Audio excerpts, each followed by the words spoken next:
बिहार का इतिहास के अंतर्गत आज हम लोग का टॉपिक है मध्यकालीन बिहार का इतिहास। तो 10 मिनट हम लोग थोड़ा सा इसके थीम को समझेंगे और उसके बाद इसको पढ़ना शुरू करेंगे।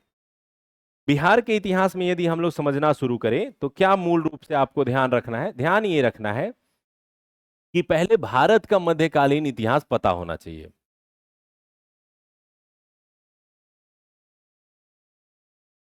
भारत के मध्यकाल के इतिहास की यदि हम लोग चर्चा करें तो कैसे भारत में मध्यकालीन इतिहास शुरू होता है कि सबसे पहले क्या होता है तो अरब का आक्रमण होना शुरू होता है।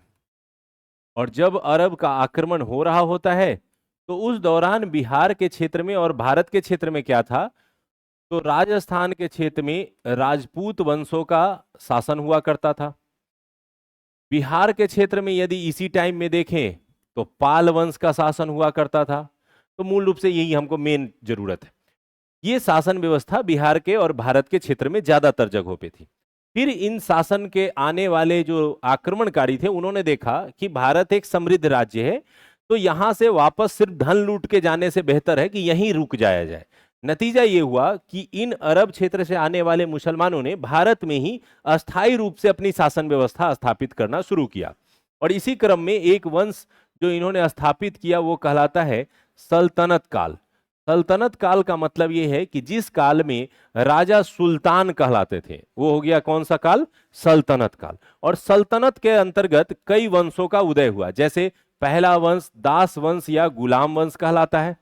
हालांकि इसको भी डिबेट में रखा जाता है कि क्या इसको दास वंश कहा जाए या नहीं कहा जाए, क्योंकि पूरे दास वंश के दौरान 3 ही ऐसे शासक हुए जो दास थे, बाकी सब इंडिपेंडेंट थे। तो इसको कहा जाए या ना कहा जाए जो भी हो, लेकिन इतिहास में इसी रूप में हम लोग इसको पढ़ते हैं। दास वंश आया, दास वंश के बाद कौन सा आया, खिलजी वंश आया। खिलजी वंश के बाद जो अगला वंश आता है उसका नाम है तुगलक वंश।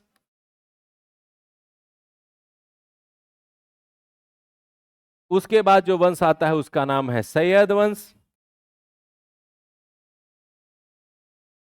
और लास्ट में जो सबसे आता है उसका नाम है लोदी वंश।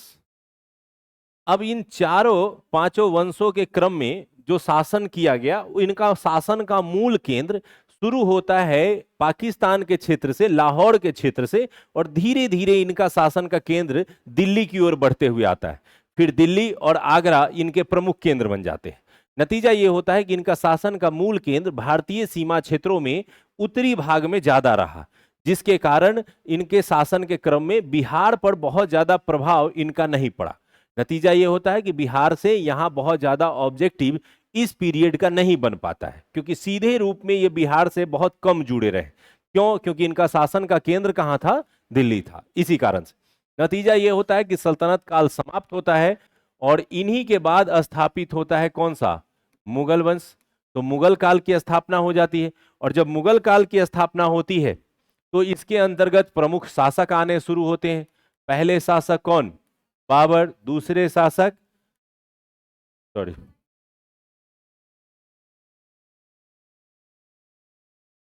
तीसरे शासक अकबर। अकबर के बाद आता है जहांगीर।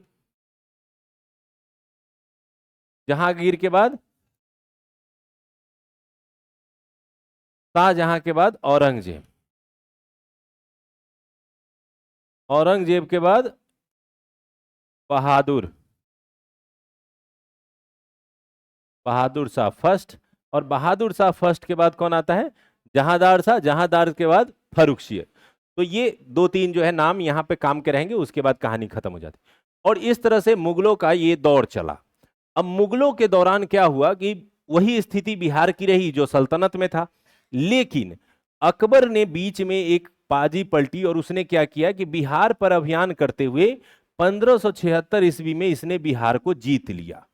और बिहार को जीतने के बाद खुद वहां शासन करना शुरू करता है। और यहां से लेकर के ये बहादुर शाह फर्स्ट सेकेंड जो भी आ रहे थे, जहांदार शाह, वहां तक इसी तरह से चला कि बिहार मुगलों का एक राज्य रहा। लेकिन फर्रुखसियर के आने के समय स्थितियां बदलने लगी, मुगल वंश कमजोर होने लगा और मुगलों को लगा कि क्यों ना हम बिहार को किसी और को सौंप दे और वही हमारा टैक्स कलेक्शन करके देने लगे। नतीजा ये हुआ कि उसने वहां नवाब चुनना शुरू किया और उस नवाब के अंतर्गत बिहार अब चला गया किसके अधीन, बंगाल के अधीन। और इसी समय में उसने बिहार और बंगाल के जो राजस्व वसूली का अधिकार था वो सौंप दिया किसको, तो अंग्रेजों को। तो सेम टाइम में ये जो क्षेत्र था बिहार का, ये चला गया एक तरफ नवाबों के अधीन और दूसरी तरफ चला गया ब्रिटेन के अधीन। इसी क्रम में बिहार जो है वो बंगाल का हिस्सा बन गया और लंबे समय तक बंगाल के हिस्से के रूप में ही इसका विकास हुआ। लेकिन चूंकि बाद में ब्रिटिशर्स ने अपनी राजधानी कलकत्ता में स्थापित की, तो हुआ ये कि कलकत्ता और उसके आसपास के क्षेत्रों का विकास तो बहुत तेजी से हुआ, लेकिन बिहार का क्षेत्र उस विकास से अछूता रह गया। नतीजा ये हुआ कि बिहार के लोगों के मन में यह भावना उठनी शुरू हुई कि जितना विकास बंगाल के क्षेत्र का हो रहा है उतना विकास बिहार के क्षेत्र का नहीं हो रहा है। नतीजा, बिहार के लिए स्वतंत्र एक राज्य के रूप में स्थापना की मांग उठनी शुरू होती और सच्चिदानंद सिन्हा वो व्यक्ति बने जिन्होंने बिहार के लिए प्रयास करना शुरू किया। और इन्हीं प्रयासों का देन रहा कि 1911 में जॉर्ज पंचम द्वारा दिल्ली दरबार में यह घोषणा की गई कि बिहार एक स्वतंत्र राज्य बनेगा। तो जो प्राचीन भारतीय इतिहास में एक राज्य अपने आप में इतना स्वतंत्र और पावरफुल था कि पूरे भारत को नियंत्रित करता था, वह राज्य कुछ दिनों में ऐसी स्थिति में आ गया कि वो सिर्फ बंगाल के अधीन होकर के रह गया था। बाद में फिर उसको स्वतंत्र राज्य के रूप में स्थापित किया गया, गांधी जी की कर्मभूमि बनी। नतीजा ये हुआ कि पूरे भारतीय राष्ट्रीय आंदोलन में बिहार का योगदान अन्य राज्यों की तुलना में बेहतर दिखाई देगा। तो हम लोग उसको पढ़ेंगे आधुनिक भारतीय इतिहास में। अब हम लोगों को सिर्फ आज क्या पढ़ना है कि ये जितने भी पीरियड थे, इस पीरियड के दौरान बिहार में आखिर क्या चल रहा था। तो इन सभी राजाओं के क्रम में, इन सभी वंशों के क्रम में बिहार में आखिर हो क्या रहा था। सल्तनत पीरियड के ये जो तीन शासक थे शुरुआती, इनको कहा जाता है तुर्क मुसलमान, और दो जो ये लास्ट के हैं इनको कहा जाता है अफगान, अफगान मुसलमान। ठीक है। और इन्हीं अफगान और तुर्क मुसलमानों की कहानी है यहां।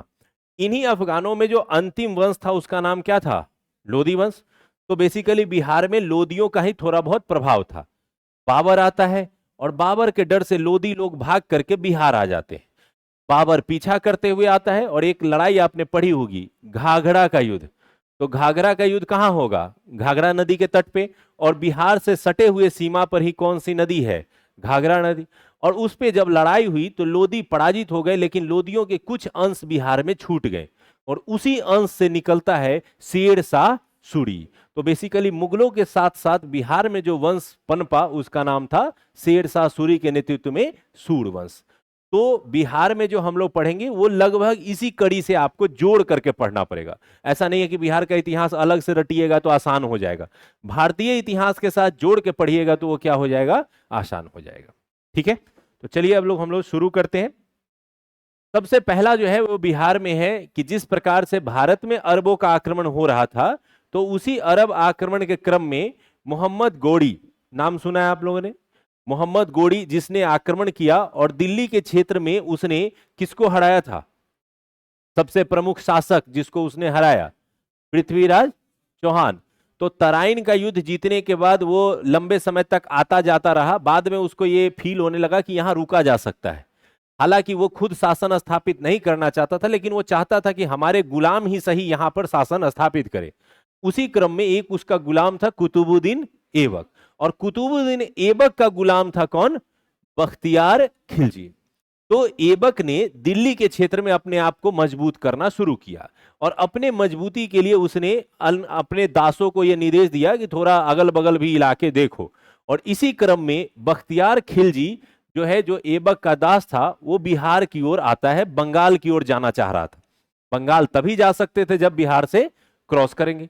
और इस क्रम में जब वो बिहार से क्रॉस करता है तो वह धार्मिक रूप से थोड़ा सा कट्टर था। नतीजा यह हुआ कि बौद्ध धर्म की भूमि देखता है और बौद्ध धर्म की भूमि देख करके यहां बौद्ध धर्म के केंद्रों को नष्ट करना शुरू करता है।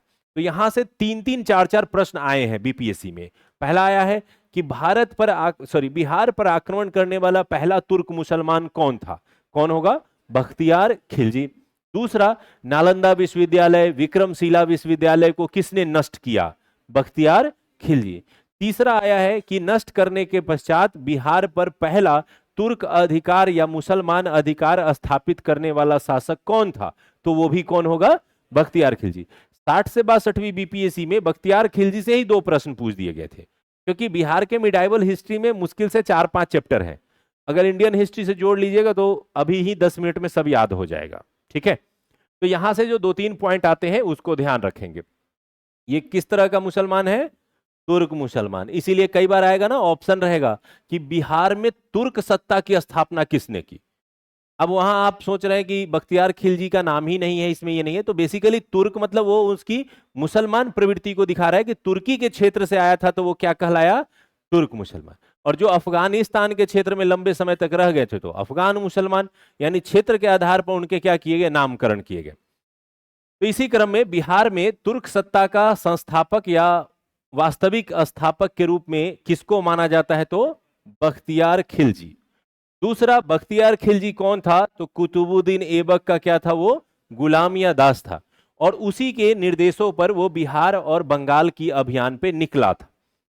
बख्तियार खिलजी ने आक्रमण किया तो उस समय बिहार में छोटे छोटे शासक हुआ करते थे, क्योंकि अभी हम लोगों ने पढ़ा कि वह पीरियड था जिस समय उधर राजपूतों का शासन था और बिहार में लगभग पाल वंश भी अब अपने अंतिम सांस गिन चुके थे। तो ले दे करके अगर बिहार में कोई इस समय मजबूत थोड़ा सा राजा था तो वो था कर्नाट वंश, जो कि अभी हम लोगों ने क्वेश्चन में पढ़ा था कि उसका क्षेत्र कहां था? मिथिला का क्षेत्र था। तो लगभग सारे छोटे छोटे शासक थे, कोई बख्तियार खिलजी का सामना करने वाला नहीं था। थोड़ा बहुत किसमें हिम्मत हो सकती थी? तो कर्नाट वंश में। तो यह भी प्रश्न आता है कि जब बख्तियार खिलजी का आक्रमण हुआ तो बिहार के उत्तरी भाग पर कौन से वंश का शासन चल रहा था? कौन सा वंश होगा? कर्नाट वंश। बख्तियार खिलजी की पहली महत्वपूर्ण विजय रही ओदंतपुर। ठीक है, ओदंतपुरी बिहार। और ओदंतपुरी किसने बनवाया था? अभी हम लोगों ने पढ़ा, गोपाल ने। तो पहले तो इसने इसको लूटपाट करना शुरू कर दिया, और ये पहला उसका लड़ाई 1198 में हुआ था। हालांकि इसमें कभी कभी डेट में अंतर आता है, कहीं कहीं 1202, 1201 भी लिखा हुआ मिल जाएगा। बख्तियार खिलजी ने ओदंतपुरी के साथ साथ नालंदा विश्वविद्यालय और विक्रमशिला विश्वविद्यालय को भी नष्ट कर दिया, क्योंकि ये बौद्ध धर्म के केंद्र थे, ज्ञान के केंद्र थे, तो उसको नष्ट किया। यहां से एक जो प्रश्न पूछा गया है कि इसको कैसे नष्ट किया गया था? आग लगा के। यानी पहले तो बिल्डिंगों को तोड़ दिया गया और जो उसका पुस्तकालय था उसमें क्या किया गया? आग लगा दिया गया। इसके अलावा जो लकड़ी के जो हिस्से थे उसमें आग लगाया गया, क्योंकि आज भी जब जाएंगे तो वहां पे आग लगने के अवशेष जो है वो नालंदा के खंडहर में दिखाई देते हैं। तो इसी कारण से यह प्रश्न पूछा गया कि बख्तियार खिलजी ने नालंदा विश्वविद्यालय को किस रूप में नष्ट किया था? उसको मिट्टी के नीचे दबा दिया, उसमें आग लगा दी, उसमें नदी का बांध तोड़ करके बाढ़ ला दिया, क्या किया? तो क्या किया? आग लगाया। यही प्रश्न आता है। ठीक है, 1203-4 तक वह बिहार को क्रॉस करने लगा। बिहार को क्रॉस करके वो पहुंचा कहां? बंगाल। बंगाल जब गया तो वहां पर कौन सा वंश आ चुका था? सेन वंश। सेन वंश बिहार और बंगाल में पाल वंश के क्या हुए थे? बाद आए थे। तो पाल खत्म हो गए थे, सेन वंश आ चुका था। और सेन वंश का जब उस समय शासन चल रहा था तो उसका शासक का नाम था लक्ष्मण सेन। ये ध्यान रख सकते हैं। एक प्रश्न आता है, गीत गोविंद के रचयिता जयदेव और किस शासकों के अंतर्गत रहते थे? यही सेन वंश के शासकों के अधीन रहा करते थे। तो लक्ष्मण सेन जो वहां राजा था, तो बख्तियार खिलजी ने क्या किया? बहुत बड़ा दिमाग लगाया। वो बिहार से जा रहा था, उसको पता चला कि राजा है, हो सकता है लड़े तो हम लोग हार भी जाए, बहुत दिन से हम लोग लड़ते आ रहे हैं। तो बख्तियार खिलजी ने क्या किया कि थोड़ा गमछा उमछा बांध लिया चेहरे पे और 5-10 मुश्किल से घुड़सवार लिए, और ये हल्ला करते हुए, शोर मचाते हुए राजा की ओर जाने लगा कि पीछे से बड़ी सी सेना आ रही है बख्तियार खिलजी की, सबको मार देगा, भागो भागो। और यह कह के जब वो पहुंचा राज दरबार के पास तो राजा अपने गेट, पिछले गेट से निकल के भाग गया, और बख्तियार खिलजी को बिना लड़े सेन वंश पे सफलता मिल गई। और इस तरह से आसानी से उसने बिहार और बंगाल को क्या किया? जीत लिया। और बख्तियार खिलजी वो पहला मुसलमान शासक रहा जिसने बिहार और बंगाल क्षेत्र पे अपनी विजय स्थापित की। तो न केवल बिहार बल्कि बंगाल पे भी पहला मुस्लिम शासन स्थापित करने वाला व्यक्ति कौन था? बख्तियार खिलजी था। लक्ष्मण सेन बिना लड़े भाग गया, और नतीजा यह हुआ कि बख्तियार खिलजी ने यहां पर एक जगह है लखनौती, नदिया जिला के ही आसपास आता है, और इसी को उसने बंगाल की राजधानी बनाई और वहीं से बिहार को भी कंट्रोल करना शुरू किया। लेकिन उसके साथ एक अनहोनी हुई कि बख्तियार खिलजी का एक अधिकारी था जिसका नाम था अली मर्दान, और इसी ने उसकी हत्या कर दी और बाद में उसके शव को बिहार शरीफ के इमादपुर में दफनाया गया। तो ये जो बख्तियार खिलजी था, उसमें एक जगह का नाम सुनते होंगे नालंदा जाने के क्रम में, बख्तियारपुर, नाम सुने? कहा जाता है कि यहीं पे वो रुका था, इसीलिए उसके नाम से उस जगह का नामकरण हुआ, और बाद में बिहार शरीफ के क्षेत्र में इमादपुर में ही इसको क्या किया गया है, दफनाया गया है।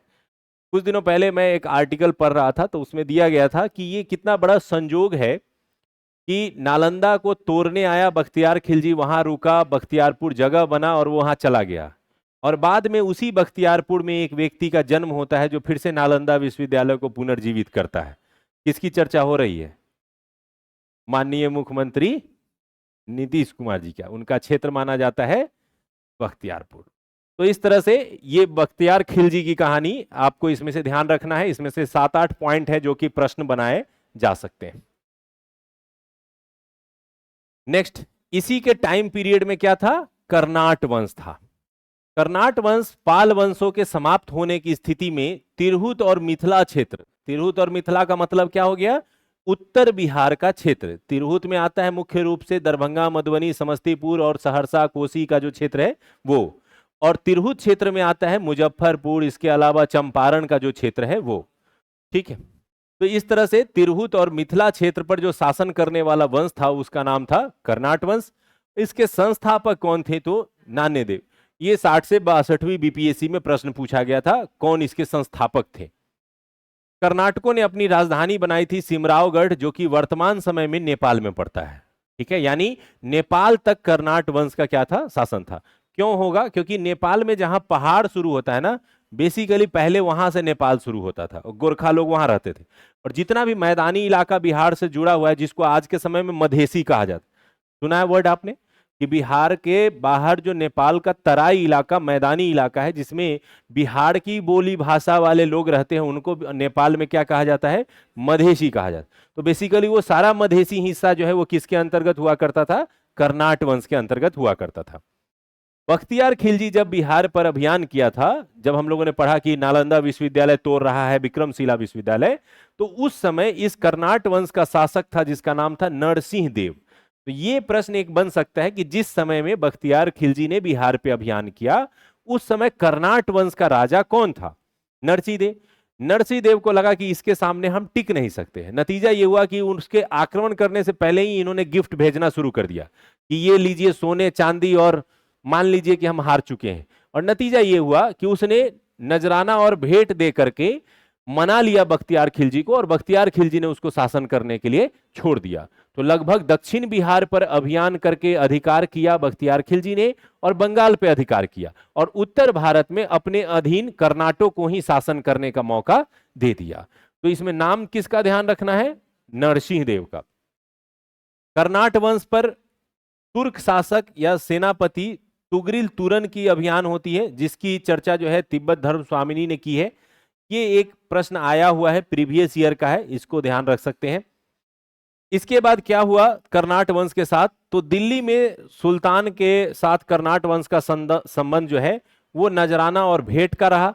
यानी जब से बख्तियार खिलजी ने उसको हराया था, तब से यहां नियमित रूप से वो दिल्ली के राजा को खुश करने के लिए कुछ कुछ भेज देता था ताकि हम पे अभियान ना हो। लेकिन बाद में दास वंश के जगह पे स्थापित हो जाता है कौन सा वंश? खिलजी। और खिलजी के बाद स्थापित होता है तुगलक। तो तुगलक वंश का पहला शासक था जिसका नाम क्या था? गयासुद्दीन तुगलक। तो गयासुद्दीन तुगलक निकला कि नहीं, हम जा रहे हैं बंगाल जीतने। तो जब बंगाल जीतने चला तो उसका स्वाभाविक है कि वो बिहार में भी जाएगा। तो बंगाल अभियान के दौरान 1324-25 में वो कर्नाट में पहुंच गया और बोला कि नहीं, अब हम गिफ्ट से खुश नहीं होने वाले, हम जीतेंगे। और नतीजा ये हुआ कि पहला यह शासक था जिसने कर्नाट वंश के साथ युद्ध लड़ा। यानी दिल्ली सल्तनत का वह शासक जिसने कर्नाट वंश पर पहली बार अभियान किया, कौन होगा? गयासुद्दीन तुगलक। ठीक है, ये फैक्ट्स पीटी में आपके आ सकते हैं, इसलिए इसको ध्यान रखेंगे।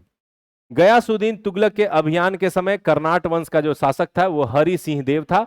यहां नरसिंह देव था, यहां पे कौन है? हरि सिंह देव। हरि सिंह देव जो है यहां पर पराजित हो गए, और इस प्रकार से हरि सिंह जो है इस वंश के अंतिम शासक साबित हुए। और ये प्रश्न भी 60 से 62 में पूछा गया था। इसमें दोनों प्रश्न पूछ दिए गए थे कि संस्थापक कौन है और अंतिम शासक कौन है।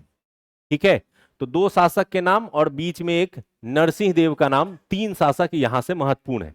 इसके अलावा चूंकि इनका क्षेत्र मैथिली क्षेत्र था, तो मिथिला भाषा का जो विकास है या मैथिली भाषा का जो विकास है, ये किसके समय में हुआ था? तो कर्नाट शासकों के समय में ही हुआ था। ये 4-5 प्रश्न जो है ये कर्नाट वंश से आपके पूछे जा सकते हैं। अब दिल्ली में सल्तनत काल की शुरुआत हो चुकी है, कर्नाट वंश पराजित हो चुका है, तो दिल्ली से सल्तनत काल के दौरान बिहार में कौन कौन सी ऐसी घटनाएं जुड़ती हैं जिन्हें ध्यान में रखा जा सकता है? तो दिल्ली के सुल्तान बंगाल के शासकों से संबंध रखते थे। इस क्रम में बिहार न चाहते हुए भी दिल्ली के बीच में आ जाता था, क्योंकि बंगाल और दिल्ली के बीच में कौन है? बिहार है। तो ज्योग्राफिकली बिहार की स्थिति ऐसी थी कि न चाहते हुए भी सल्तनत काल के शासक बिहार में आने जाने लगे। इसी क्रम में इल्तुतमिश, इसका नाम सुना है आप लोगों ने? किस वंश का होगा? दास वंश का। दास वंश का था। इल्तुतमिश को एक्चुअली दास वंश का वास्तविक संस्थापक कहा जाता है, क्योंकि एक्चुअल में दास वंश को स्थापना करने वाला यही माना जाता। तो इसने जब दिल्ली सल्तनत का शासन करना शुरू किया, तो ये वह पहला सुल्तान था जिसने बिहार की अभियान की या बिहार पर एक चढ़ाई चढ़ी। लेकिन इस दौरान वो कर्नाटों का सामना नहीं किया। इसी कारण से कर्नाट का एक्चुअली जो सामना हुआ था वो किससे हुआ था? गयासुद्दीन तुगलक। तो ये प्रश्न कभी कभी आया है कि दिल्ली सल्तनत का वो पहला शासक कौन था जिसने बिहार पर अभियान किया। तो हम लोग यहां से 3 पॉइंट सीखे। पहला सीखे कि पहला तुर्क या मुस्लिम अभियान करने वाला बख्तियार खिलजी, पहला सुल्तान जिसने बिहार पे अभियान किया इल्तुतमिश, और पहला सुल्तान जिसने बिहार को जीत लिया और कर्नाट वंश को पराजित किया गयासुद्दीन तुगलक। तो 3 जो दिल्ली से रिलेटेड अभियान है वो ध्यान रखेंगे, ठीक है। तो इसने बंगाल बिहार पर अधिकार किया, लेकिन ये अधिकार उनके समय में ज्यादा प्रभावी नहीं हो सका और कर्नाट वंश बचा का बचा रह गया। लेकिन जब तुगलक काल शुरू होता है तो गयासुद्दीन तुगलक 1324-25 में बिहार आया और इस बार उसने बिहार पर कर्नाट वंश को हरा दिया और अस्थायी रूप से बिहार को क्या किया? जीत लिया। इसके बाद जितने भी सल्तनत काल के शासक हुए वो बिहार आते रहे, यहां से पैसे बटोरते रहे और जाते रहे। इस क्रम में फिरोज शाह तुगलक बिहार आता है। ये भी बंगाल ही जाने के लिए आया था, और इस क्रम में वह बिहार जब आया तो उसने पटना और गया में जो भ्रमण किया या राजगीर में जो भ्रमण किया उसकी जानकारी मिलती है। इसके संबंध में पटना और गया से कुछ अभिलेख मिले हैं जिसमें चर्चा मिली है फिरोज शाह तुगलक की। इसके अलावा फिरोज शाह तुगलक के बारे में जानकारी ये मिली है कि उसने राजगीर के एक जैन मंदिर में जो है दान दिया था। तो ये प्रश्न आ सकता है कि दिल्ली सल्तनत का वह कौन सा शासक था जिसने बिहार के जैन मंदिरों में दान देने के प्रमाण मिलते हैं? कौन होगा? फिरोज शाह तुगलक।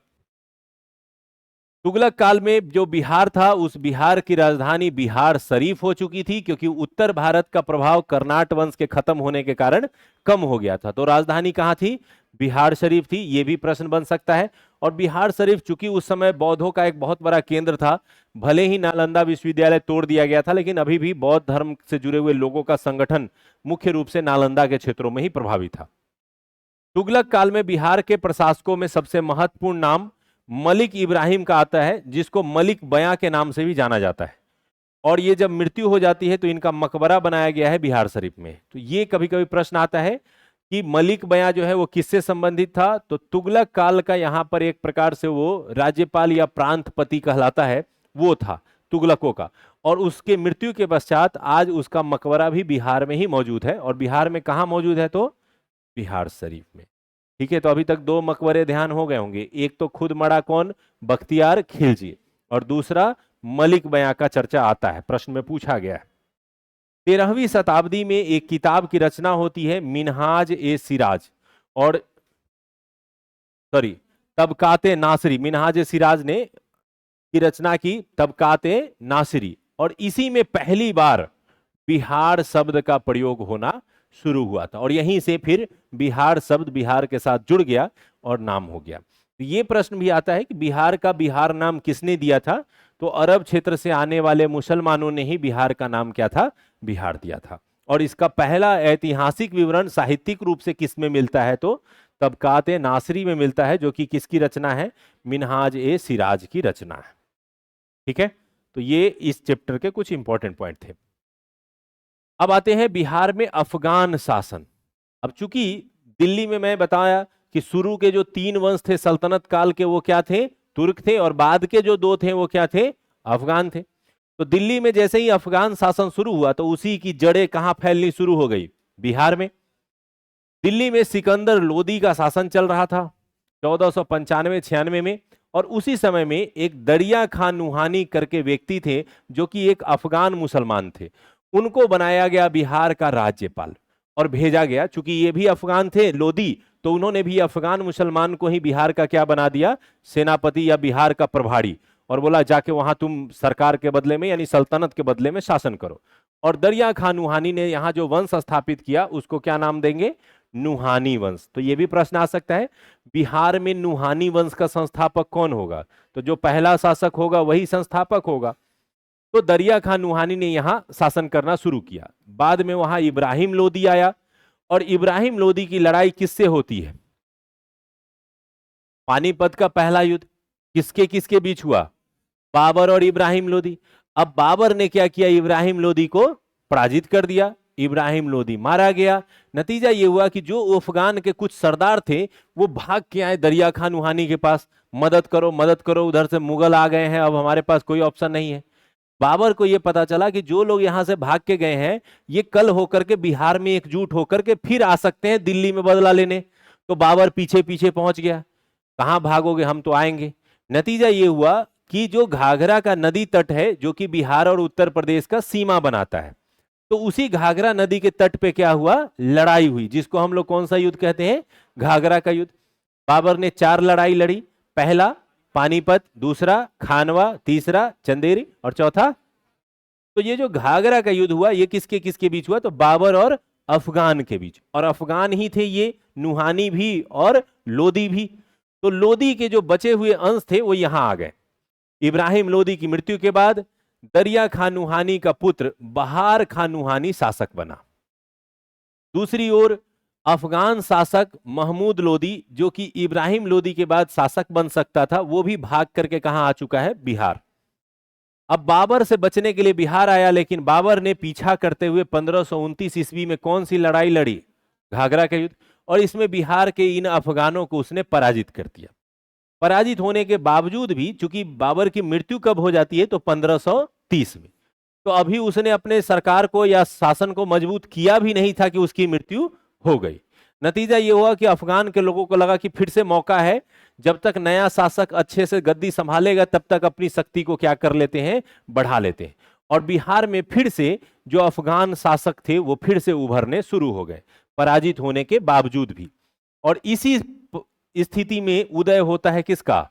शेरशाह का। शेरशाह भी क्या था? तो एक अफगान मुसलमान ही था। ठीक है। शेरशाह सूरी। शेरशाह सूरी के बारे में आप यहां ध्यान रख सकते हैं कि जब ये नुहानी वंश का पतन हो रहा था तो इसी क्रम में शेरशाह सूरी का उदय हो रहा था।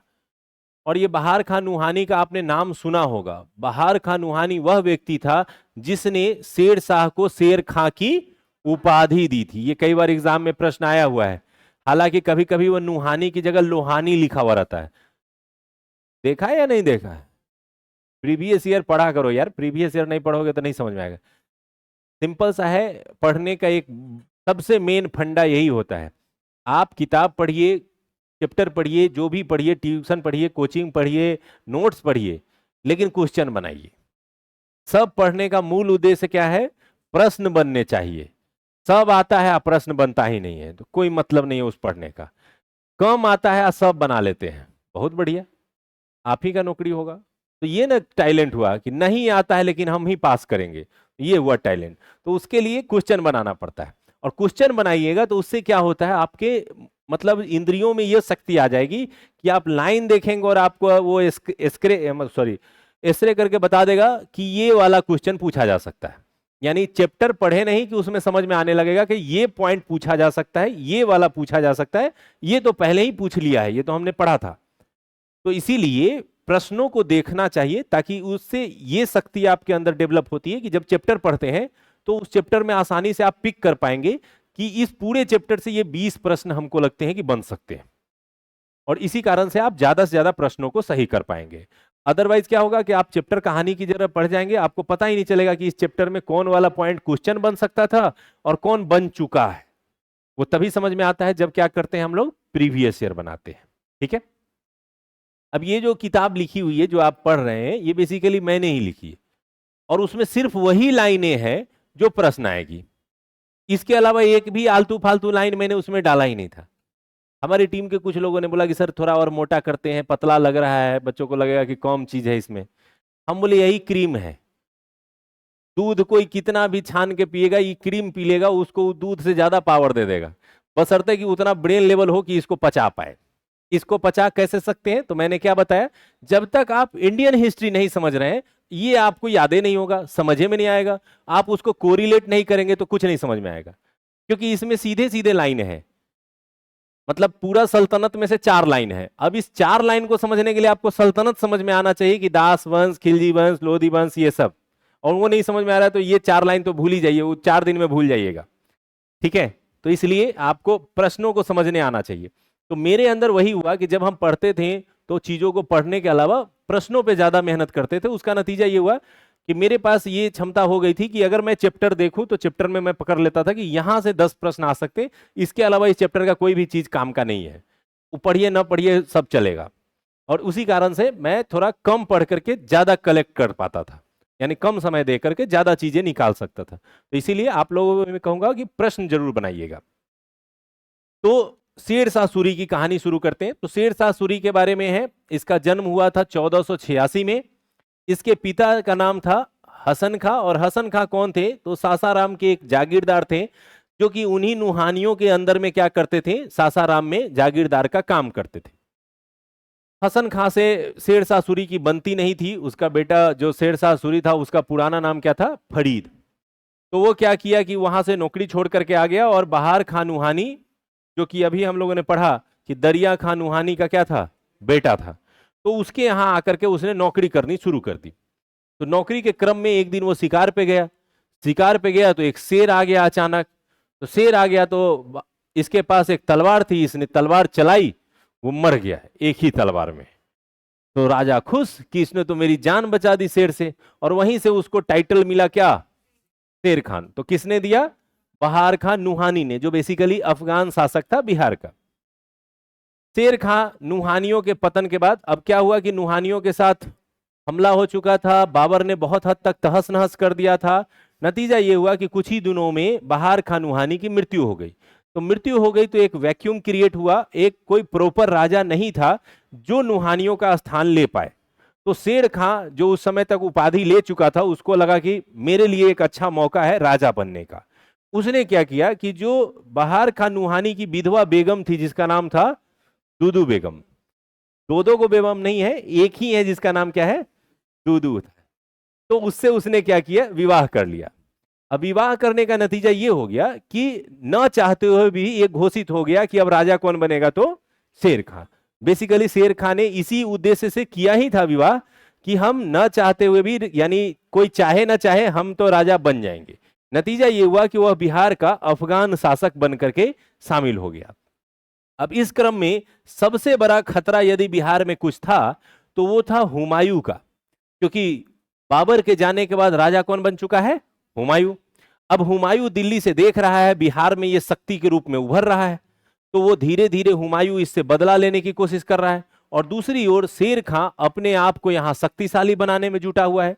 और इसी क्रम में शेर खां का एक महत्वपूर्ण लड़ाई है जो कि बहुत ज्यादा प्रश्न में आता है, वो है 1534 का सूरजगढ़ की लड़ाई। ये सूरजगढ़ जाइएगा तो ये कहां, लखीसराय में पड़ेगा। और लखीसराय में ये लड़ाई हुई किसके साथ, बंगाल के शासक के था, और इसने बंगाल के राजा को हरा दिया। नतीजा ये हुआ कि और ज्यादा शक्ति का विस्तार हो गया किसका, शेर खां।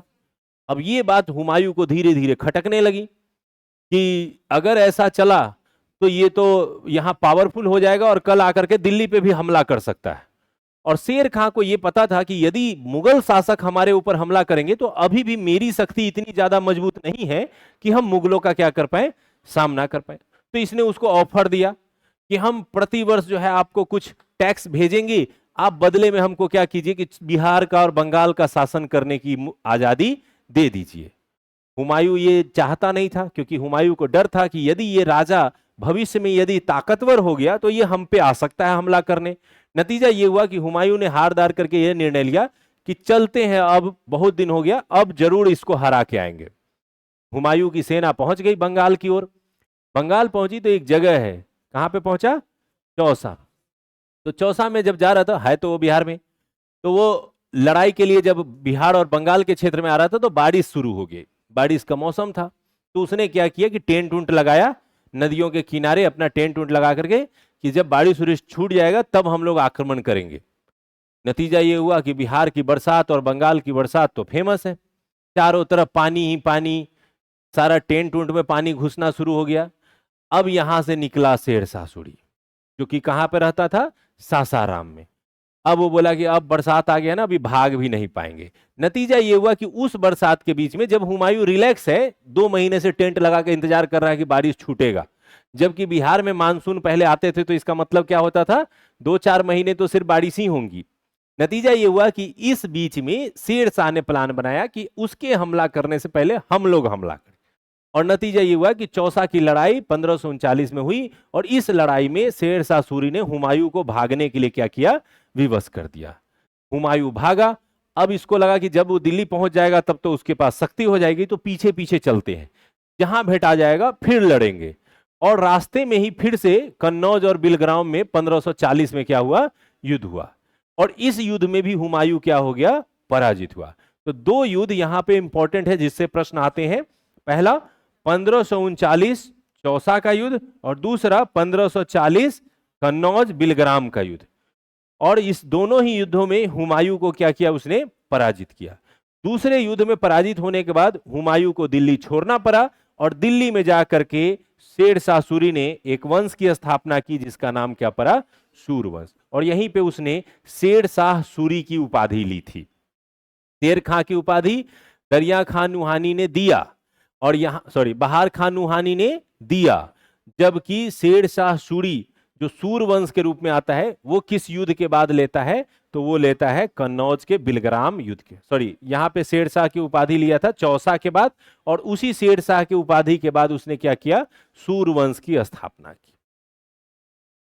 1541 में अब वो शासक बन चुका था, तो कुछ कुछ काम करना शुरू किया। इसी क्रम में उसने बिहार में एक शहर बसाया जिसका नाम क्या है? पटना। तो यहां से 2 प्रश्न आते हैं। पाटलिपुत्रा जो है वो बेसिकली उदयन ने बसाया था, और पाटलिपुत्रा का एडवांस आधुनिक रूप पटना ये किसने बसाया था? तो शेरशाह। और ये टाइमिंग भी पूछता है, तो 1541 ये ध्यान रखेंगे। बाद में इसको उसने बिहार की राजधानी घोषित कर दी, लेकिन इसकी प्रारंभिक राजधानी कहां थी? तो रोहतास थी, जहां पर आज भी उसका सासाराम में क्या है? किला है, मकबरा है। ठीक है।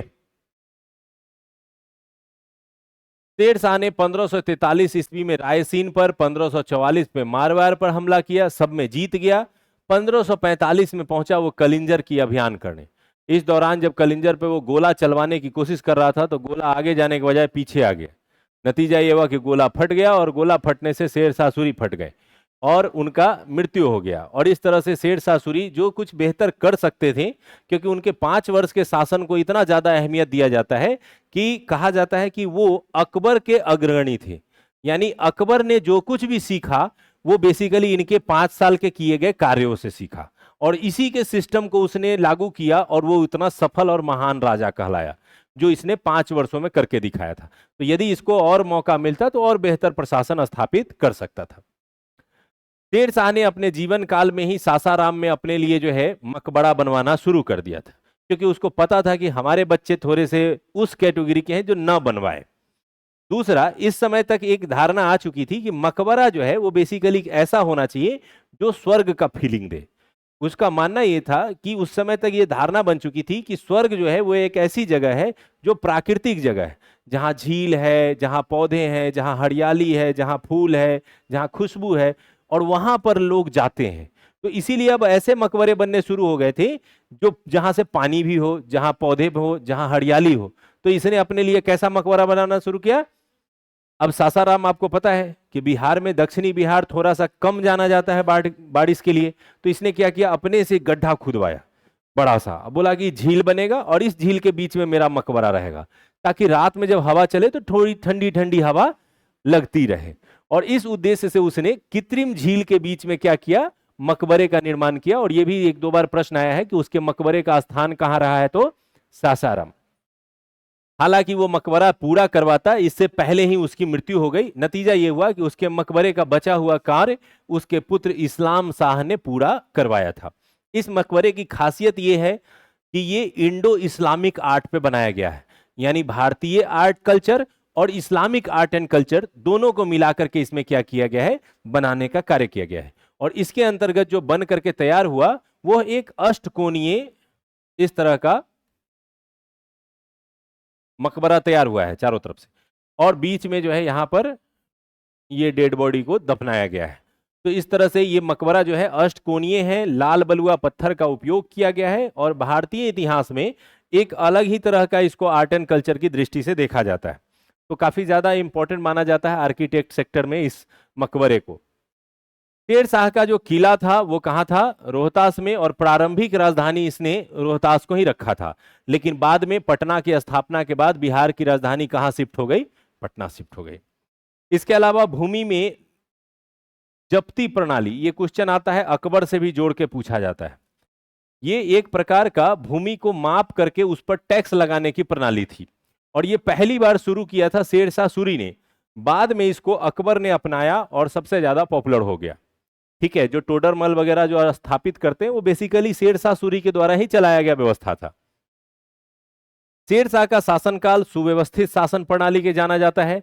उसके समय में संचार व्यवस्था, डाक व्यवस्था, सैन्य व्यवस्था, राजस्व व्यवस्था, सभी प्रकार के व्यवस्थाओं में सुधार लाया गया था। संचार व्यवस्था के अंतर्गत इस समय में दो तीन काम किए गए थे, जिसमें आपने सुना होगा जीटी रोड का निर्माण। ये किसने कराया है, शेर शाह सूरी ने। और चूंकि ये सासाराम में रहता था तो वो जीटी रोड कहां से गया हुआ है, सासाराम से। तो सबके पीछे लॉजिक है, रीजन है। फिर वो जीटी रोड के अलावा उसने जो जीटी रोड बनाए या सड़क बनाए, तो उसमें उसने रूल बनाए कि हर 8-10 किलोमीटर पे क्या होगा, एक सराय होगा जो ठहरने और विश्राम करने का जगह होगा, जहां से कोई भी व्यापारी जाएगा तो वहां रुकेगा, थोड़ा रेस्ट कर लेगा, थक जाएगा, रात होगा तो वहीं सोएगा, अगले दिन निकलेगा। और वहां पे पूरी सुरक्षा रहेगी, ताकि जो हमारा व्यापार है, जो वाणिज्य है, वो आगे तेजी से बढ़ सके। तो इस तरह का बुद्धिजीवी था वो शेर शाह सूरी।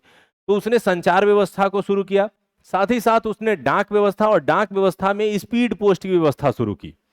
स्पीड पोस्ट ने उसने क्या किया कि जितने भी सराय होते थे, यहां पे घोड़ा लेके एक आदमी खड़ा रहता था।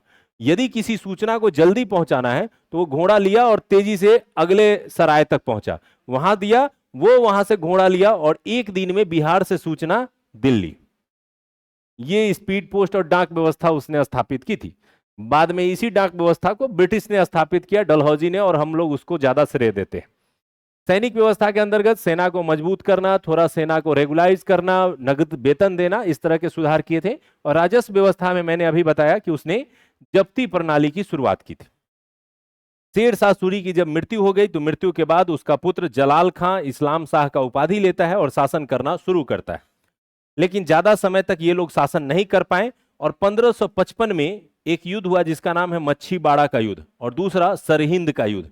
इसी सरहिंद के युद्ध में हुमायूं ने इस शेर शाह सूरी के वंशज सिकंदर सूरी को पराजित कर दिया, और सूर वंश दिल्ली से खत्म हो गया, और फिर से हुमायूं ने मुगल वंश की स्थापना दिल्ली में कर दी। तो ये जो शेर शाह सूरी से रिलेटेड कुछ पॉइंट्स है, इसको ध्यान रखिएगा, यहां से प्रश्न बनते हैं।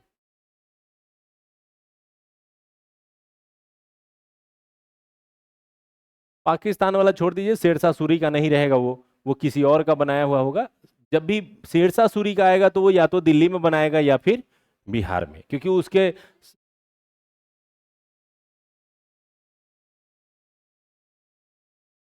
देख लीजिएगा प्रीवियस, उसमें तो ऑप्शन देख करके आप उत्तर क्या कर सकते हैं, बना सकते हैं, उस तरह का अगर प्रश्न आता है तो। ठीक है,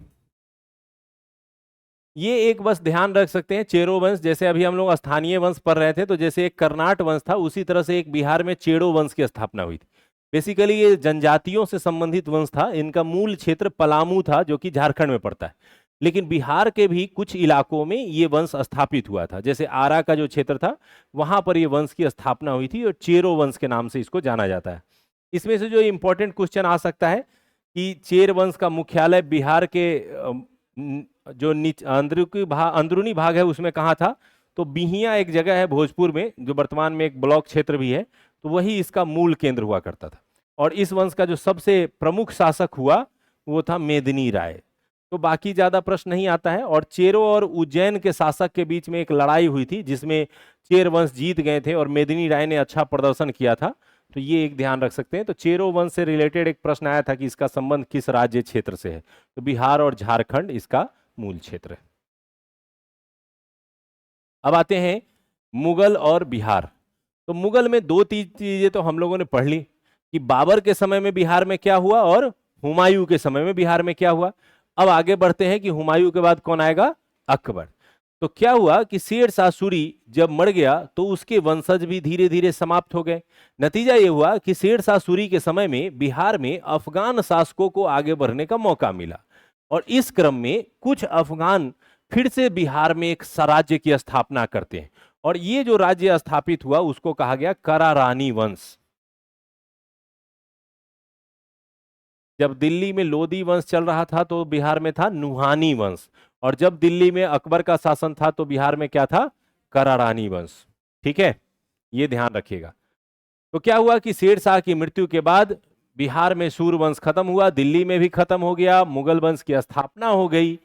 तो बिहार में इसी समय में एक ताज खां करारानी करके एक व्यक्ति हुए जिन्होंने बिहार में फिर से अफगानों को जोड़ते हुए एक नया अफगान राज्य करारानी वंश के रूप में स्थापित कर दिया।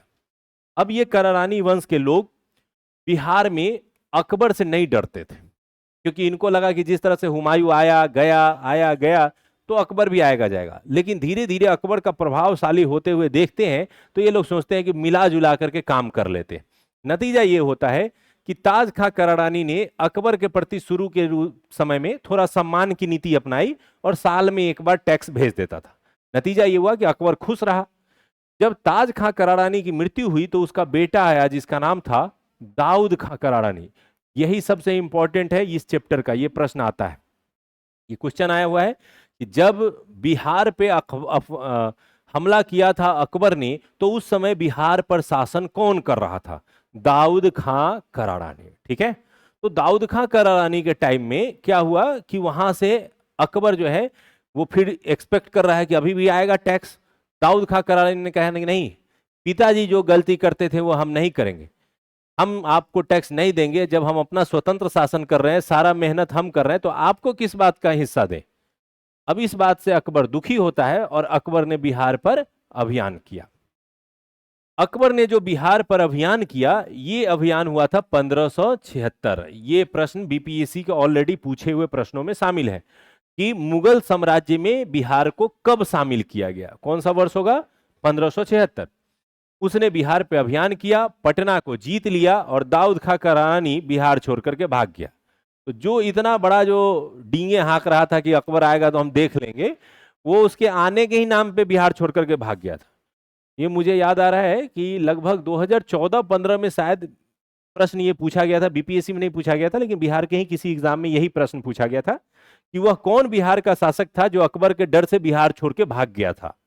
तो मतलब एक ही क्वेश्चन को आप समझ सकते हैं कि अलग अलग तरीके से लैंग्वेज बना के पूछे जाते हैं। तो वो कौन था, दाऊद खां करारानी।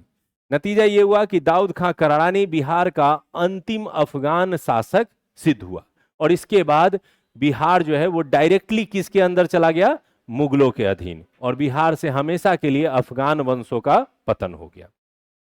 तो बिहार में अफगान वंशों के क्रम में 3 वंश हम लोगों को देखने को मिले। पहला जो नुहानी वंश के अंतर्गत शासन हुआ, दूसरा शेर शाह सूरी के अंतर्गत शासन हुआ और तीसरा करारानी वंश के अंतर्गत शासन हुआ। ठीक है, कई बार इस तीनों वंशों का नाम दे देगा और कहेगा कि इसको क्रम से सजाइए कि कौन पहले आया, कौन बाद में आया और कौन सबसे बाद में आया। ठीक है, 1580 में बिहार को मुगलों द्वारा एक सूबा या प्रांत घोषित कर दिया गया और मुनीम खां को बिहार का गवर्नर बना दिया गया। यानी शुरुआती में 1576 से लेके 1500 लगभग 87 तक जो मुनीम खां थे वो बिहार के गवर्नर बने। बाद में अकबर ने अपने प्रिय व्यक्ति राजा मान सिंह को यहां भेजा और कहा कि जाइए आप बिहार के गवर्नर बन के बिहार के लिए काम कीजिए। नतीजा यह हुआ कि 1587 से 94 तक मान सिंह जो है यहाँ पर गवर्नर रहे और उन्होंने मुगलों के साम्राज्य के अंतर्गत बिहार को काफी व्यवस्थित करने का प्रयास किया। और इस दौरान उन्होंने फिर से राजधानी किसको बनाया? रोहतास को बनाया, क्योंकि पटना अभी जस्ट बनाया ही था शेरशाह सूरी ने, तो पटना का ज्यादा विकास हुआ नहीं था। नतीजा ये हुआ कि रोहतास ही उसको उपयुक्त जगह लगा, जहां पहाड़ भी है, थोड़ा झरना भी है, थोड़ा नदियां भी है, तो उसको बढ़िया जगह लगा, तो उसने रोहतास को जो है राजधानी के रूप में विकसित किया। अब अकबर के समय तो घटना हो गई। अब जहांगीर के समय में क्या हुआ? तो जहांगीर ने बहुत ज्यादा ध्यान नहीं दिया। क्यों? क्योंकि जहांगीर के बारे में आप पढ़ते हैं कि थोड़ा विलासी स्वभाव का था, राजपाट में उसका ज्यादा रुचि रहता नहीं था। नतीजा ये हुआ कि बिहार जैसे चल रहा है चलने दो, कोई गवर्नर रहेगा काम देख लेगा। और इसी क्रम में जहांगीर ने बिहार में गवर्नर के रूप में राजकुमार परवेज को चुना, जो कि राजा का क्या था? बेटा या पोता था। अब नतीजा ये हुआ कि इस समय से ये एक नियम बन गया कि बिहार के क्षेत्र में वही गवर्नर बनेगा जो राज परिवार का क्या होगा? हिस्सा होगा। और यहां से जब भी कोई बिहार में गवर्नर बना तो मुगल राज परिवार का ही कोई सदस्य बना। उसमें पहला सदस्य कौन था? राजकुमार परवेज था। ठीक है। इसके बाद समय आता है शाहजहां का। शाहजहां के समय में कोई खास घटना बिहार में नहीं हुई। औरंगजेब का समय आता है। तो औरंगजेब ने क्या किया? अपने फिर पोते को, जिसका नाम था अजीम, इसको बनाया। तो अजीम आया तो अजीम कहा कि नहीं, रोहतास दूर है थोड़ा, और थोड़ा पहाड़ पर चढ़ने में भी दिक्कत होता है, हम लोगों को मैदानी इलाका चाहिए। तो इसने क्या किया कि फिर से पटना को बसाना शुरू किया और पटना का नाम रखा अजीमाबाद। तो ये प्रश्न कई बार एग्जाम में आया है कि पटना का एक और नाम क्या है? अजीमाबाद। तो बहुत सारे नाम पढ़े, कुसुमपुर भी नाम रखा गया है पटना का, अजीमाबाद भी कहा जाता है। तो अजीमाबाद रख करके इसका सौंदर्यीकरण किया और बाद में उसने पटना को क्या कर लिया? राजधानी बना लिया। तो ये घटना हो गई किसके समय की? औरंगजेब के समय। अब आते हैं औरंगजेब के वंशजों की कहानी शुरू करते हैं। तो वंशजों में पहला वंशज कौन था? बहादुर शाह प्रथम। तो बहादुर शाह प्रथम राजा बना, लेकिन ज्यादा समय तक वो शासन नहीं कर पाया, तो बिहार पर ज्यादा ध्यान नहीं दे पाया। बहादुर शाह प्रथम के बाद कौन आया? जहांदार शाह। वो तो और नहीं ज्यादा दिन रह पाया, तो उसको तो ध्यान देते उससे पहले क्या हो गया? कहानी खत्म हो गई। और फिर उसके बाद राजा कौन बना? फर्रुखसियर। और फर्रुखसियर को राजा किसने बनवाया था? सैयद बंधु। तो जहांदार शाह का रास्ता साफ करने वाला वही था। तो सैयद ब्रदर्स वो थे जिन्होंने मुगलों को राजा बनाना क्या किया? शुरू किया। तो फर्रुखसियर राजा बन गया, बहुत खुश कि हम राजा बन गए हैं। लेकिन उसी क्रम में वो बीमार पड़ गया। तो एक डॉक्टर साहब आए जिनका नाम था जॉन सरमन। याद रखिएगा इसका नाम, प्रश्न आता है। तो ये जॉन सरमन जो था, ये बेसिकली ब्रिटेन से आया हुआ था, और ब्रिटेन को पता चला कि राजा साहब बीमार चल रहे हैं, तो ये डॉक्टर साहब को वहीं ड्यूटी लगा दी कि आप बैठिए मुगल दरबार में और राजा साहब को ठीक कीजिए। इसने कुछ दिन उपचार किए और नतीजा ये हुआ कि फर्रुखसियर ठीक हो गया। फर्रुखसियर को बिलीव ही नहीं था कि हम ठीक हो सकते हैं, और जब वो ठीक हुआ तो वो इतना खुश हुआ कि बोला कि मांगिए क्या चाहिए आपको। बोले हम लोग व्यापार करने आए हैं, थोड़ा व्यापारिक छूट दे दीजिए तो बहुत बढ़िया हो जाएगा। और इसी खुशी में फर्रुखसियर ने 1717 में एक बड़ा सा फरमान जारी किया, जिसे ब्रिटिश पीरियड का क्या कहा जाता है? मैग्ना कार्टा कहा जाता है। और ये मैग्ना कार्टा की घोषणा फर्रुखसियर ने कर दी, और बिहार, बंगाल, उड़ीसा, ये क्षेत्र टैक्स विरुद्ध जो है उसको व्यापार करने के लिए क्या किया? मिल गया। और अंग्रेजों ने फिर क्या किया? बिहार में व्यापार करना शुरू कर दिया। और दूसरी ओर इसी फर्रुखसियर ने 1717 में बिहार के लिए और बंगाल के लिए एक अलग से जो है नवाब चुन करके भेज दिया। हालांकि वो नवाब पूरी तरह से स्वतंत्र नहीं था, मुगलों के अधीन ही शासन करेगा। क्या नाम था? मुर्शीद कुली खां। ठीक है, मुर्शीद कुली खां बिहार और बंगाल के क्षेत्र में आने वाला पहला सूबेदार था मुगलों का, जो कि बाद में नवाब बन जाता है। ठीक है, और मुर्शीद कुली खां बिहार बंगाल का प्रशासन देखने लगा, और व्यापार जो है मुक्त रूप से करना शुरू कर दिया। किसने? अंग्रेजों ने। अब इससे आगे की कहानी बेसिकली हम लोग आधुनिक भारत के इतिहास में पढ़ेंगे। तो उत्तर मुगल काल में एक शासक हुए फर्रुखसियर। पटना में अपना औपचारिक अभिषेक कराए थे, ये भी प्रश्न आता है कि वह कौन सा मुगल शासक था जिसका राज्य अभिषेक बिहार के क्षेत्र में हुआ था। तो वो कौन था पहला शासक? फर्रुखसियर। वह पहला मुगल सम्राट था जिसका राज्य अभिषेक बिहार में हुआ। इसके अलावा शाह आलम द्वितीय वह दूसरा राजा बनता है जिसका जो राज्य अभिषेक है वो बिहार में होता है 1761 में। तो ये दोनों प्रश्न ध्यान रख सकते हैं कि वो दो मुगल बादशाह जिसका राज्य अभिषेक बिहार में हुआ। औरंगजेब की मृत्यु 1707 में हो गई। इसके बाद बिहार बंगाल का राज्य का हिस्सा बन गया था। मुर्शीद कुली खां 1717 में और 1727 ईस्वी तक बंगाल बिहार और सूबेदार रहा। ठीक है, मुर्शीद कुली खां, अभी हम लोगों ने चर्चा की थी कि दो चीजें हुई, एक तो उसने अंग्रेजों को दीवानी दे दी और दूसरा क्या किया, मुर्शीद कुली खां को यहां बना के भेजा सूबेदार।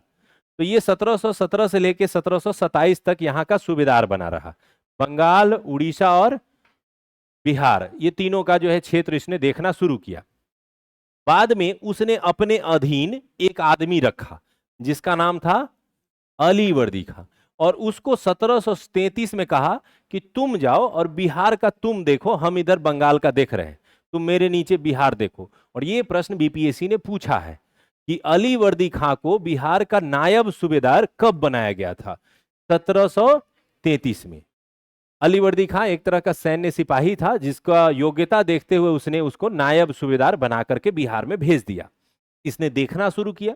देखते देखते इसको पता चला कि जो राजा है वो अब कमजोर है, यानी नवाब जो है वो कमजोर है। पहले सुजाउद्दीन था तो ये ठीक ठाक था। सुजाउद्दीन के बाद आता है सरफराज खां। तो सरफराज खां 1739 में राजा नवाब बना बंगाल का। तो इसको पता चला कि इनका स्थिति थोड़ा कमजोर है, तो इसको लगा कि क्यों ना हम नायब सूबेदार से प्रमोशन लेके डायरेक्ट जो है नवाब के ओहदे तक पहुंच जाए। और इसने सरफराज खां के साथ एक लड़ाई लड़ी जिसका नाम है गीड़िया का युद्ध। ये कब लड़ाई लड़ी? 1740। ये बहुत ही इंपॉर्टेंट है बंगाल और बिहार के इतिहास में। और इस युद्ध के बाद अलीवर्दी खां ने क्या किया कि जो मुर्शीद कुली खां के वंशज चले आ रहे थे लगातार, उसको खत्म कर दिया और खुद जाके क्या किया, बंगाल का नवाबी प्राप्त कर लिया। और यहां से 1740 से लेकर 1756 तक वो बंगाल का क्या बना रहा, नवाब बना रहा। और 1756 में जब उसकी मृत्यु होती है तो उसका नाती सिराजुद्दौला बंगाल का नवाब बनता है। और फिर उसी के साथ शुरू होता है पलासी की लड़ाई, फिर उसके बाद बक्सर की लड़ाई, और आधुनिक भारतीय इतिहास का प्रारंभ हो जाता है। तो पलासी और बक्सर की लड़ाई हम लोग पढ़ लेंगे आधुनिक भारत में, लेकिन इतना आपको कम से कम उस समय कहानी पता होनी चाहिए कि ये वहां तक पहुंचा कैसे। अब आइए, एक और चैप्टर है जो कि मध्यकाल के दौरान देखना है, वो है सिख धर्म। क्योंकि बिहार जो है वो सभी धर्मों से जुड़ी हुई भूमि रही है। जैसे बौद्ध धर्म, तो गौतम बुद्ध का विशेष संबंध रहा है। ज्ञान की प्राप्ति से लेकर ज्ञान की खोज तक में बिहार महत्वपूर्ण केंद्र रहा। इसके अलावा धर्म का प्रचार प्रसार, महावीर स्वामी जन्म से लेकर मृत्यु तक उनका संबंध बिहार से रहा। हिंदू धर्म से संबंधित जितने भी रामायण और महाभारत के महत्वपूर्ण जगह है वो बिहार से जोड़े जाते हैं। उसी प्रकार से सिख धर्म का भी जुड़ाव बिहार से रहा। सिख धर्म में आपने पढ़ा है कि टोटल कितने गुरु हुए? 10। इस 10 गुरुओं में पहले गुरु थे गुरु नानक देव। तो गुरु नानक देव के बारे में कहा जाता है कि मध्यकालीन समय में एक दौर आया था जिसको कहा जाता है भक्ति आंदोलन का दौर। और इसी भक्ति आंदोलन के दौर में नए नए संप्रदायों का जन्म हो रहा था, जिसमें नास्तिक और आस्तिक दोनों प्रकार के संप्रदाय थे। इसके अलावा सगुण और निर्गुण संप्रदाय थे। सगुण जो कि ईश्वर के रूप की पूजा करते हैं और निर्गुण जो निरंकार रूप की पूजा करते हैं। तो निर्गुण वाले में ही नाम आता है किनका? गुरु नानक देव का। तो उन्होंने ये निर्णय लिया कि पहले हम पूरा भारत घूमेंगे, फिर अपने विचार व्यक्त करेंगे।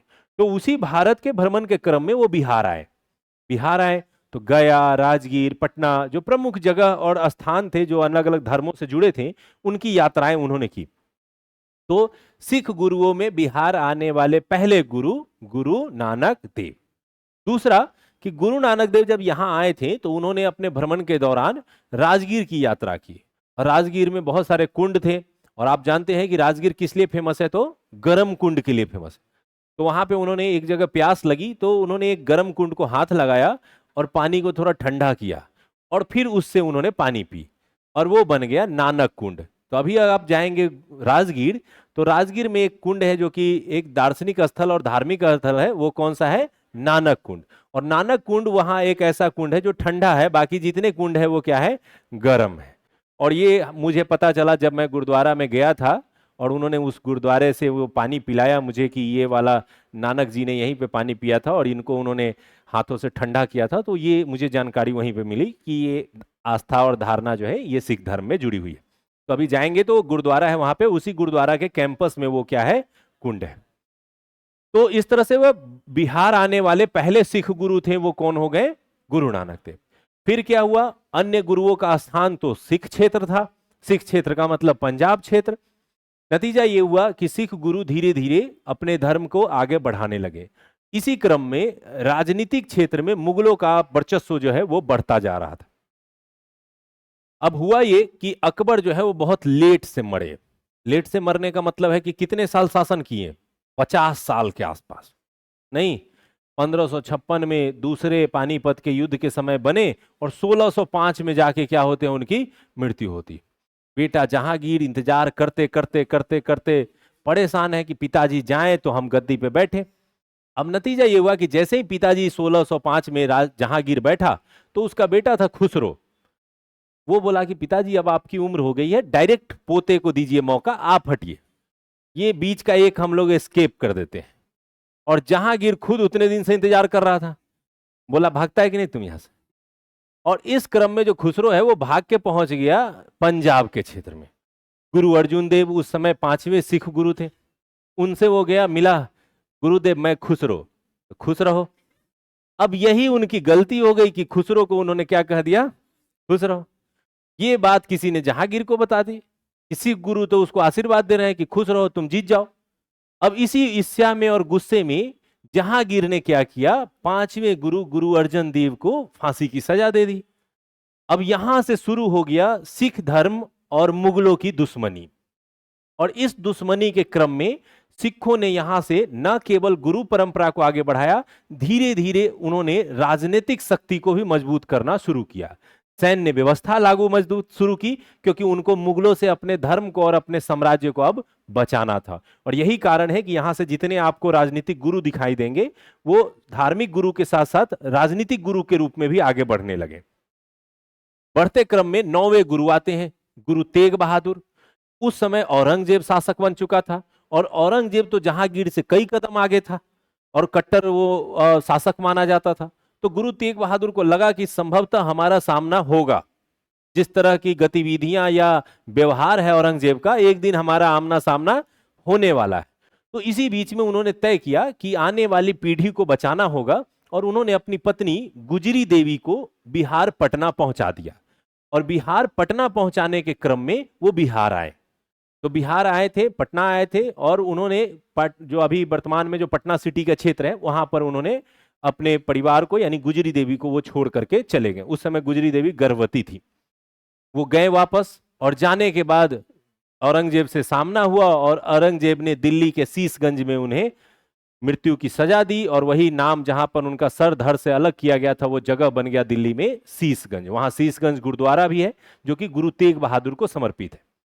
अब इस घटना के बाद चूंकि जो 10वें गुरु हुए गुरु गोविंद सिंह, उनका जन्म स्थान बन गया क्या, पटना, 1666। और गुरु गोविंद सिंह का जन्म स्थान पटना सिखों का एक प्रमुख तीर्थ स्थल बन गया। नतीजा यह हुआ कि गुरु गोविंद सिंह यहां से गए और जाने के बाद उन्होंने सिखों के जो साम्राज्य है या धर्म है उसको अपनाया और वहां से उन्होंने सिखों को बचाने का प्रयास शुरू किया। और इसी क्रम में मुगलों का सामना करने के लिए उन्होंने खालसा पंथ की स्थापना की थी। ये प्रश्न आता है खालसा पंथ किसने शुरू किया था, तो गुरु गोविंद सिंह ने। और 1699 और जन्म हुआ था 1666। डेट भी याद रख सकते हैं 26 दिसंबर। क्योंकि बिहार में इनका जन्म हुआ है तो इसलिए ज्यादा चांसेस हैं कि बिहार में ये प्रश्न पूछे जाएं। तो उन्होंने जाकर के वहां पे खालसा पंथ की शुरुआत की। औरंगजेब से सामना हुआ, उनके पुत्र मारे गए और बहुत ही विकट परिस्थितियों में उन्होंने सिख साम्राज्य को, सिख धर्म को बचाए रखने में सफलता प्राप्त की। लेकिन उनको यह एहसास हो गया था और इतिहास उन्होंने देखा था कि कोई भी धर्म ऐसा नहीं है जो आगे चल करके आपस में विवाद न करे और कई शाखाओं में न बंट जाए। तो यदि ये गुरु परंपरा चलती रही तो निश्चित रूप से आगे जाकर के एक विवाद होगा कि हम बनेंगे गुरु तो हम बनेंगे बरी। ऐसी परिस्थितियां न आए, इसलिए उन्होंने निर्णय लिया कि अगले गुरु कौन होंगे, तो गुरु ग्रंथ साहिब होंगे। और नतीजा यह हुआ कि आज के समय में 11वें गुरु के रूप में कौन स्थापित हुए, तो गुरु ग्रंथ साहिब, यानी जो गुरुओं के द्वारा दिए गए वाणियों का संग्रह है गुरु ग्रंथ, उसी ग्रंथ को मान लिया गया क्या, गुरु। और उसके बाद से कोई भी जीवित व्यक्ति गुरु के पद पे नहीं आए। और इसी कारण से हम लोग मानते हैं कि सिख धर्म में कितने गुरुए हुए थे, तो 10 गुरुओं का सिलसिला चला था। इसके बाद 1707 में मृत्यु हो गई औरंगजेब की। औरंगजेब की मृत्यु के बाद गुरु गोविंद सिंह भी थक चुके थे कि कितना लड़े, और उधर बहादुर शाह प्रथम थोड़ा सा मानवीय स्वभाव का था। उसने देखा कि पिता के इस कट्टरतापूर्ण नीति के कारण मुगलों को बहुत लॉस हुआ है, तो क्यों ना थोड़ा सा हम लोग समन्वयवादी नीति चलाएं। नतीजा ये हुआ कि उसने इस समन्वय वाली नीति के तहत उसने सिखों के साथ दोस्ती कर ली, गुरु गोविंद सिंह ने हाथ मिला लिया, साथ ही साथ उसने मराठों के वंशज साहू को जेल से छोड़ दिया, और इस तरह से बहादुर शाह जफर ने मैनेज करना शुरू किया। लेकिन जब गुरु गोविंद सिंह मुगलों से लड़ रहे थे, तो उनको साथ दे रहे थे मराठे, और मराठे जो है वो लड़ रहे थे, तो मराठों के साथ साथ लड़ रहे थे पठान।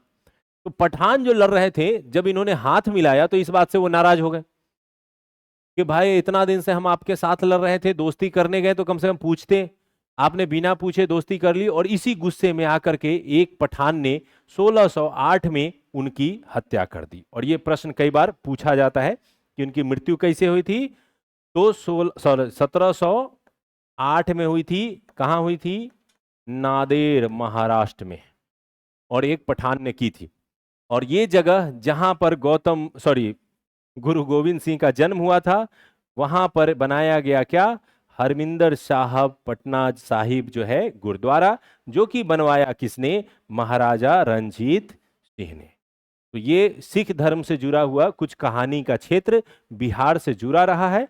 कितने गुरु टोटल बिहार में आए, तो पहले गुरु नानक, 9वें गुरु गुरु तेग बहादुर, और 10वें गुरु गुरु गोविंद सिंह। ये 3 गुरुओं से जुड़ी हुई भूमि रही। इसी कारण से सिखों का एक महत्वपूर्ण तीर्थ स्थल या क्षेत्र जो है वो बिहार को माना जाता है। तो ये था आज का हम लोग का मध्यकालीन इतिहास की कहानी। कल हम लोग आगे बढ़ेंगे आधुनिक बिहार की कहानी में, और आधुनिक बिहार भी पढ़ेंगे तो उसको इंडियन हिस्ट्री से जोड़ करके। कभी भी बिहार का हिस्ट्री अलग हो ही नहीं सकता है, क्योंकि बिहार किसके अंतर्गत है, इंडिया के अंतर्गत, तो इसके कारण से। ठीक है, चलिए मिलते हैं कल, धन्यवाद।